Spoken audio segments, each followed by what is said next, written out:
은퇴는 끝이 아니라 또 다른 시작입니다. 당신은 어떤 미래를 준비하고 계신가요? 직장 생활을 하며 그저 막연히 저축만 하고 있진 않으신가요? 누군가는 위험을 감수하며 공격적인 투자로 수익을 쌓아가고 또 누군가는 한 번의 실수로 평생 모은 자산을 잃기도 합니다. 물론 투자는 전문가의 영역입니다.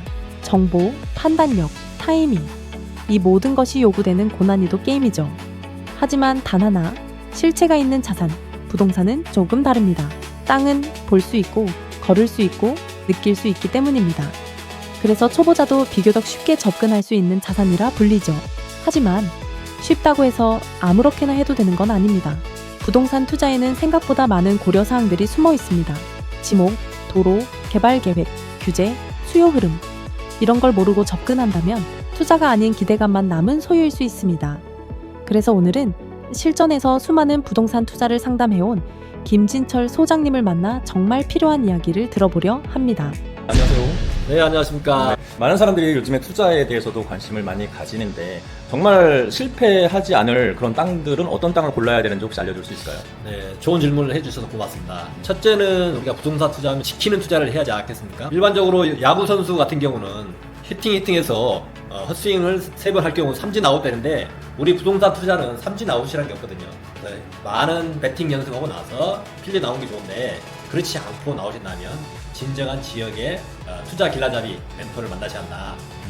그래서 나름대로 제 철학에 3원칙을 제시한다면 첫째, 투자라는 것은 시간에 대한 투자 또는 자금에 대한 투자가 있을 것인데 시간에 투자할 것인지 자금에 투자할 것인지 우선 기준을 명확히 해야 할 것 같고 두 번째, 이기는 투자, 지키는 투자를 해야 하는데 묻지마 투자는 정말 얘는 근절돼야 한다.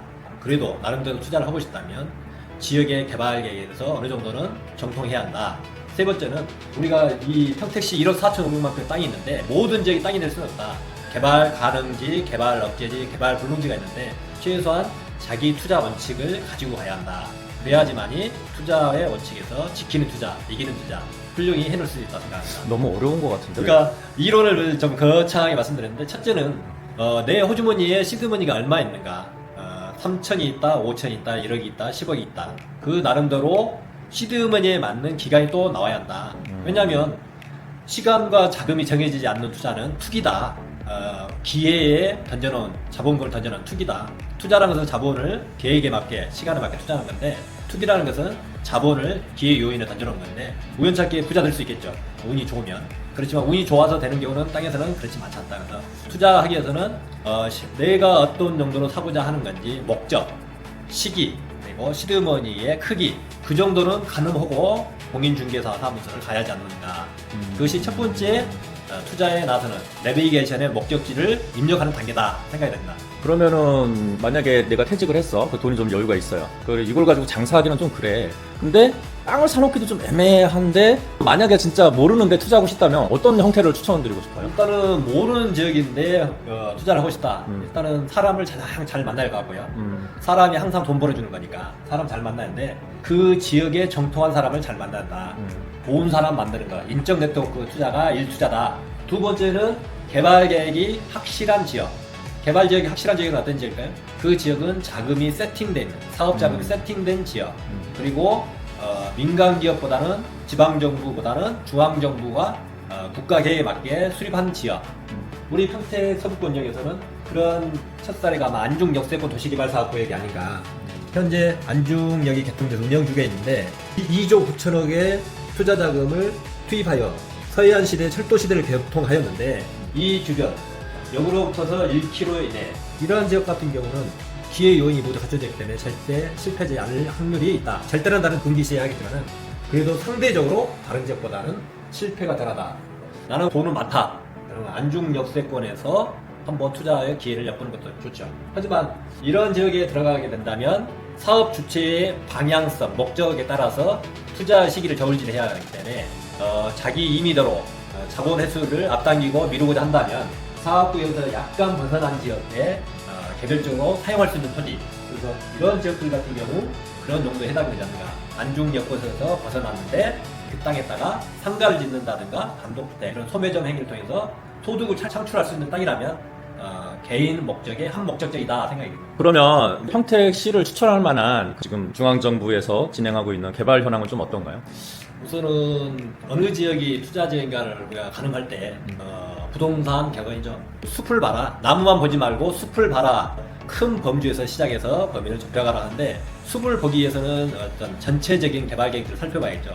근데 그 개발 계획에 뒷받침되는 것은 인구 유입의 증가. 인구가 증가하는 도시여야지만이 투자 메리트가 항상 있다 생각이 듭니다. 그 인구 증가는 노령층 인구가 아니라 생산 가능 활동 인구, 즉 경제 활동을 할 수 있는 젊은 층의 인구가 증가하는 지역, 그 지역이 평택, 화성, 용인 이 지역이라 저는 말씀드리고 싶은데, 우리 평택 지역에는 이곳 평택항 서해 바다의 평택항 메리지가 약 619만 평이 평택시로 기속 결정이 돼서 분주하게 매우 빠르게 개발이 이루어지고 있는데, 평택항이 발달되고 나면 국제 3대 항만으로서 자리매김할 수 있는데, 무역을 통한 교역, 최적의 입지, 그리고 공장이나 창고나 근린생활시설, 관광지 등이 입지함으로써 서비스 활동을 위한 경제 활동 인구가 앞으로 기하급수적으로 늘어날 수 있는 지역이 서평택, 평택항 배후도시 안중이 아닌가 싶습니다. 대한민국 260개 지자체별로 모두 다 선실성 공약에서 개발 계획을 난무하는데, 앞으로의 개발 계획은 인구 유입 증가, 자본의 유입 정도, 그 두 가지의 성패에 달렸다고 생각되기 때문에 저희 평택을 감추하고 싶죠.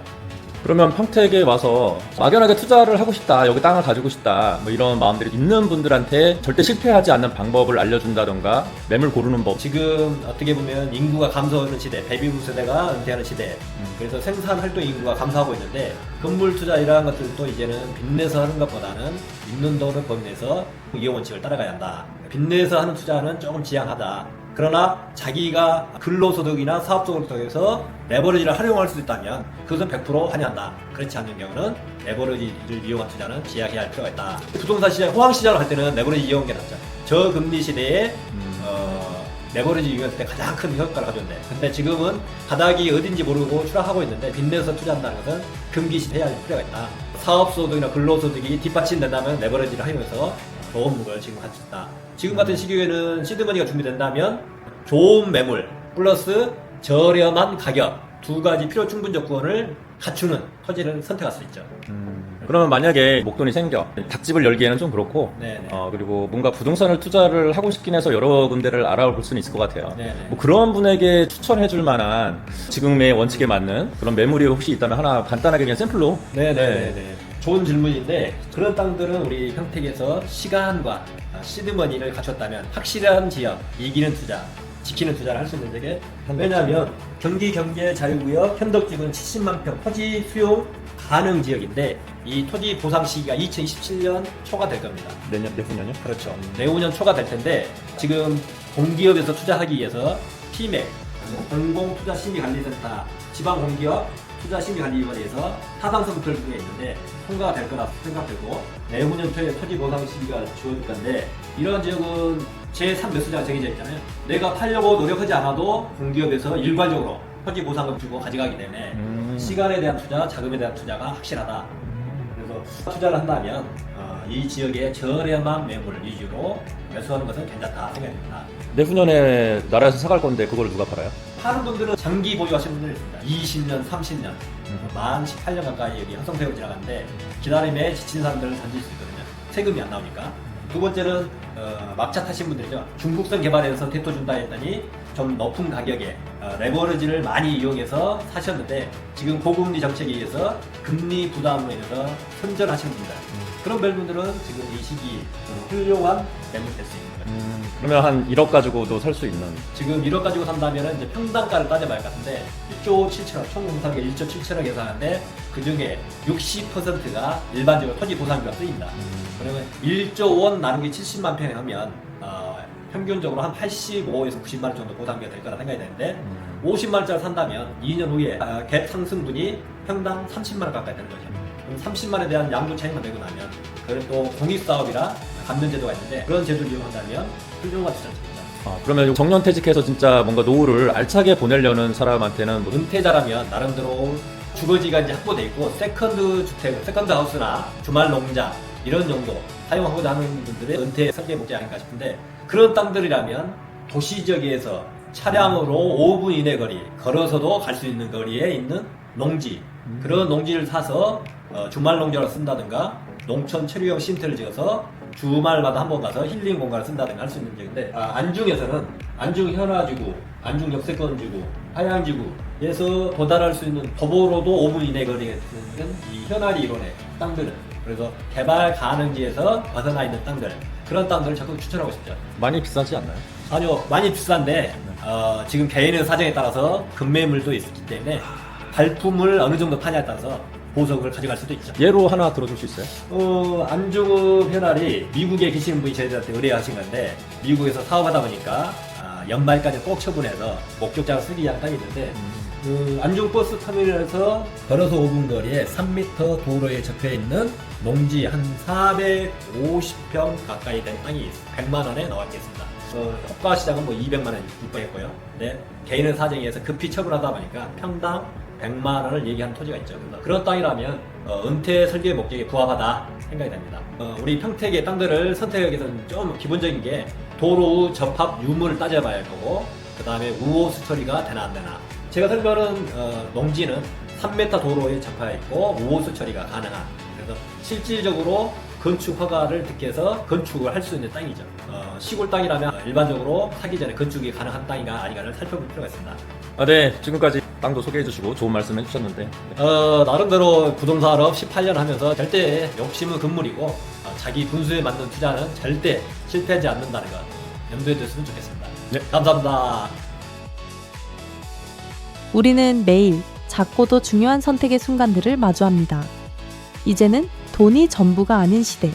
당신의 삶과 가치를 중심에 놓고 투자와 삶의 진짜 균형을 고민할 때입니다. AI가 빠르게 확장되며 또 사회 전체의 균형을 흔들고 있는 지금, 당신은 그 변화에 준비되어 있나요?